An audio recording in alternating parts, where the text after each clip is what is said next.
Hello guys welcome to our channel. मैले चाहिँ आलु तास्दै गर्दा बुढोलाई चाहिँ एकदम काँक्रो खान मन लाग्यो अरे, अनि काँक्रो काट्दै होइसिन्छ। अनि मैले चाहिँ आलु तास्दैछु।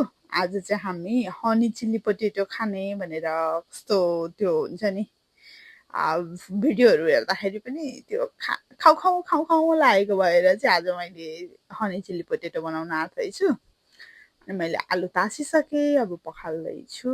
अनि अब फ्रेन्च फ्राइज सेपमा चाहिँ म आलुलाई काट्दैछु।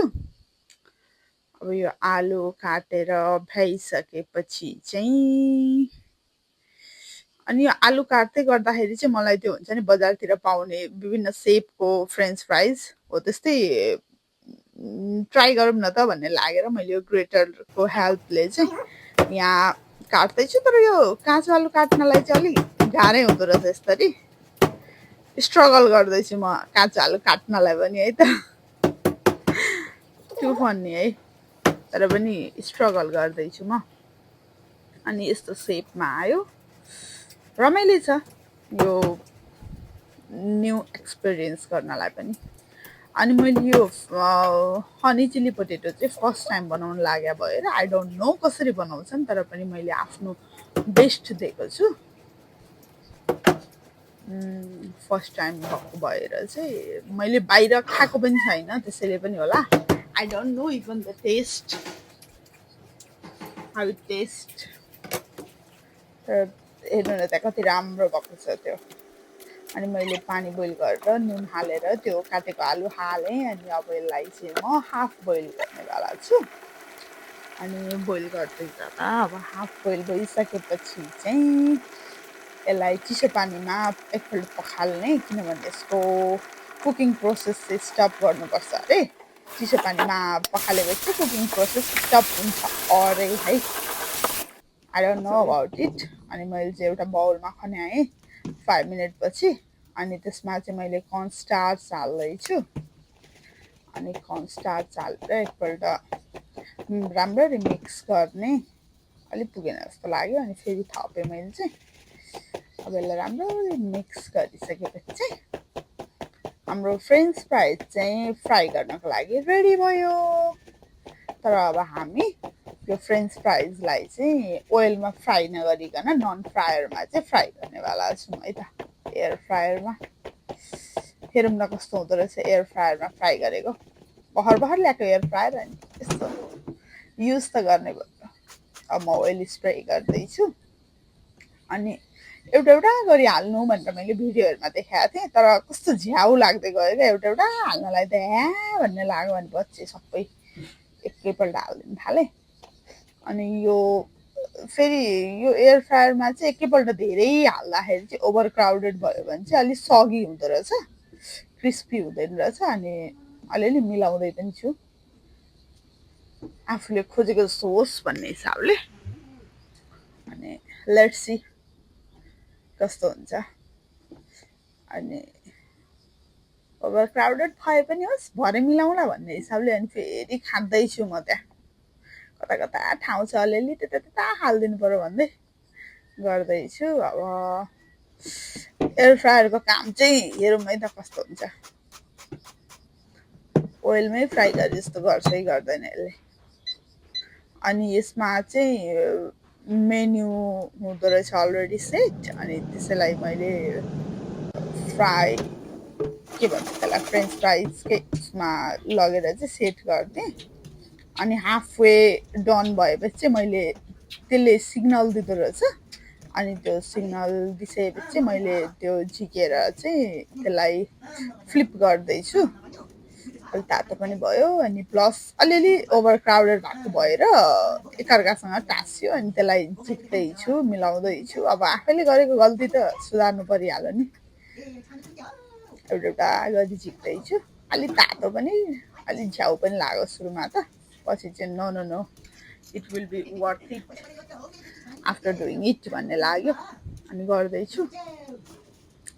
अब हेरौँ है हाउ इट टर्न आउट। अब मैले यो सबै फ्लिप गरिसकेपछि चाहिँ अब यसमा अलिकति फेरि ओइल स्प्रे गर्छु।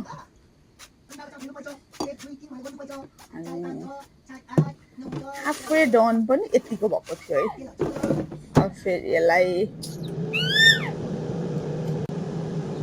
हालिसकेपछि अब चाहिँ हाम्रो त्यो अफ भइसक्यो है आफ्टर 11 मिनट। अब यसलाई म झिक्दैछु। हाम्रो चाहिँ यो डन भइसक्यो। कस्तो क्रिस्पी छ क्या आवाज चाहिँ, आवाज सुन्दै थाहा हुन्छ लास्टै क्रिस्पी भएको छ भनेर। हेर्नुहोस् न त्यहाँ कस्तो राम्रो भएको छ नि है, क्या मजाले साउन्ड आइरहेछ कि। त्यो साउन्ड सुन्दै खाउँ खाउँ लाग्ने भएछ। अनि अब मैले चाहिँ यसलाई त्यतिकै खाँदा पनि हुन्थ्यो, बुढालाई टेस्ट गराएको मिठो छ भन्दै हुन्थ्यो, तर पनि मैले चाहिँ अब हनी चिल्ली पोटेटो बनाउँछु भनेर गरेको थिएँ नि त। अनि त्यही भएर अघि हालेको चाहिँ एउटा मेरो सिक्रेट मसला हो। अनि त्यसपछि यो गोचुजाङ पेस्ट चाहिँ अहिले मेरो यस्तो फेभरेट भइरहेछ नि, जेमा पनि हालिदिन्छु। अनि यो सियो कोर्सो हाल्दैछु, अनि लेमन हालेँ अलिकति। अनि हनी चिल्ली पोटेटो भनिसकेपछि हनी त आयो, अनि त छुटाउनै भएन। अनि हनी हालेँ, अनि त्यसपछि अब मिक्स गर्दैछु। अनि मिक्स भइसकेपछि चाहिँ अलिकति पानी हाल्नु पर्यो, तर मैले अलिकति धेरै पानी हालेछु, त्यही भएर पछि मलाई अलिक टाइम लाग्यो बनाउनलाई। अब चम्चामा लागेको पनि झिक्नै पर्यो। त्यो गोचुजाङ पेस्ट अलिक बढी नै लाग्दो रहेछ क्या, चम्चामा चाहिँ लागेपछि निक्लिँदो रहेछ। त्यो पनि झिकेँ, लोभी चाहिँ नभन्नु है। अनि अलिकति तेल हालेँ है। अनि अब त्यो पेस्ट हालिदिन्छु, अरू केही हाल्दिनँ म। हाल्न चाहिँ यसमा गार्लिकहरू हाल्दा अझ टेस्टी हुँदो हुन चाहिँ, तर मैले चाहिँ सिम्पल बनाएँ। अब यो मिक्सरलाई चाहिँ मैले त्यसमा पोर गरिदिएँ। अनि अब एकछिन बोइल भइसकेपछि यो अलिक बढी मैले पानी हाले भएर चाहिँ बोइल हुन अलिक टाइम लाग्यो मलाई। पानी सुक्नलाई भनौँ न, बोइल त भयो तर पानी सुक्नलाई चाहिँ अलिकति टाइम लाग्यो। कति बोल्यो कि भनेर भन्छ होला, तर पनि ठिकै छ, भोइस ओभर गर्दा बोल्न मन लाग्दो रहेछ।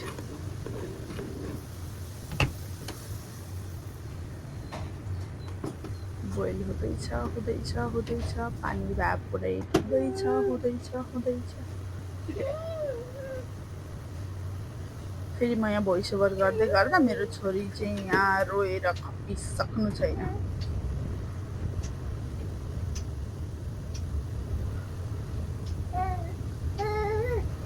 अलिक बढी नै टाइम लाग्यो यो पानी सुक्नको लागि चाहिँ।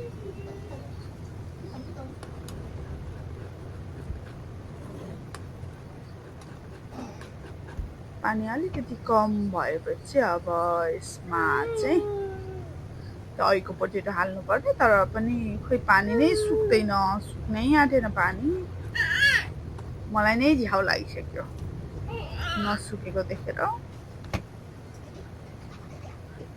त्यो अलिकति ठिक भए पनि त हुन्थ्यो नि, त्यो पनि हुन आँटेन क्या, धेरै पानी हालेछु मैले। यस्तो गल्ती चाहिँ नगर्नु होला है हजुरहरू, ठिक्क पानी हाल्नु होला, अनि त्यो भयो भने चाहिँ छिट्टै हुन्छ। मैले गरेको गल्ती के हजुरहरूले सिक्नुहुन्छ नि।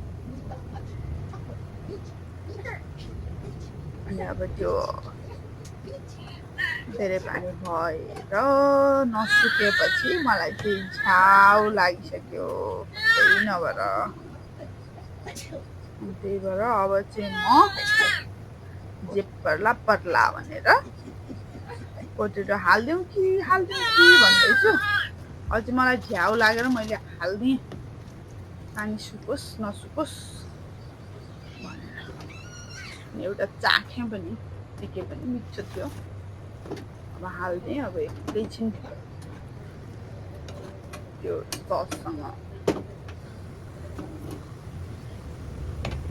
पकाउँछु। अनि चाहिँ हाम्रो हनी चिल्ली पोटेटो चाहिँ एकदम फेरि खाउँ लाग्ने हुन्छ। वाउ, अहिले पानी आयो मेरो मुखमा, भोइस ओभर गर्दाधरि पानी आयो भनेपछि मिठो भएको थियो कि। यसरी नै पकाएर खानुहोस् मिठो हुन्छ हेर्नुहोस् न त्यहाँ कस्तो हेर्दै खाउँ खाउँ लागेको रहेछ वाउ अझै फेरि सेफ यस्तो हल्लाइरहेको छु कि जान्नु ओर्नु छैन तर पनि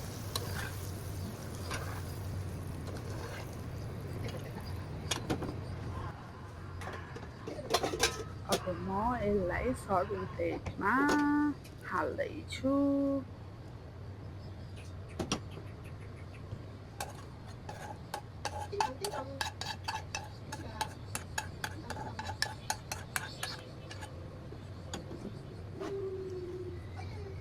हेर्नुहोस् न हेर्दै खाउँ खाउँ लाग्ने भइरहेछ अब म हजुरहरूलाई खाएर पनि देखाउँदैछु है त